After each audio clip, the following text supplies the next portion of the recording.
Hi, my name is Hayden White. I am presenting our presentation number 2 for the class. I chose to present on Franklin Industries whistleblowing case.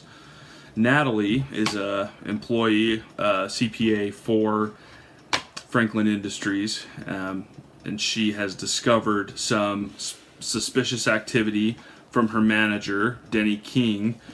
Specifically, she discovered a business, a company that they had been paying $5 million over the course of some time,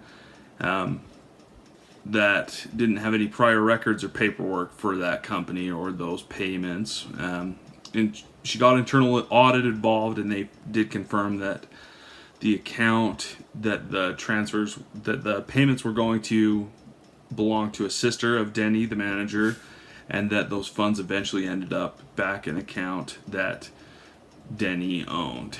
She also reported this issue to HR, filed an unofficial report, which was eventually dismissed. During this time, Natalie was demoted in her department by her manager down to a staff supervisor.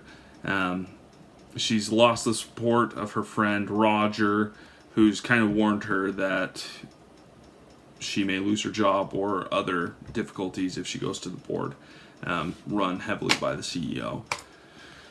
The main arguments to fight here are that he is a manager. He has a good reputation. He has time with the company. Certainly, they're not going to be excited about putting him down for this. The image of the company is at stake. That something like this was able to happen here. The key parties that have things at stake here are, first, Natalie. Her job is at stake if she chooses to go through with this and pursuing justice for this wrongdoing. Her job is at stake, livelihood for her family and for herself. On the other side, if she doesn't, her integrity is at stake. She maintains that she is a person of integrity, and that could be lost. Denny certainly could lose his job and his reputation, but he can also lose some freedoms. There are definitely legal ramifications if he is convicted of embezzling in this situation. The company, CEO, board of directors, they all have something to lose with the business that they have running, potential clients, just from the fallout of this issue. Natalie's main lever is her courage to report the wrongdoing at any cost, whether it loses her job or anything else that the company is able to threaten or take away. That can lean pretty heavily on them.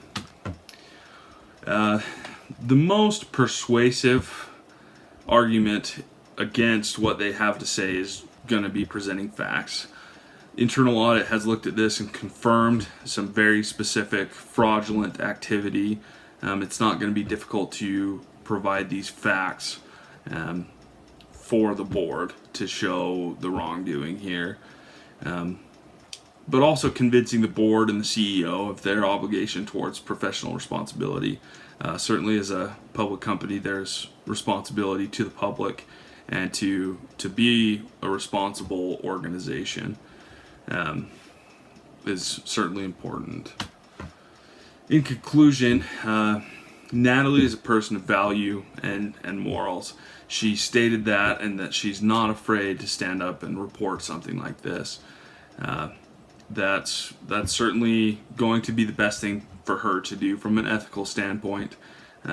This kind of activity is something that we can't stand for as an accounting industry.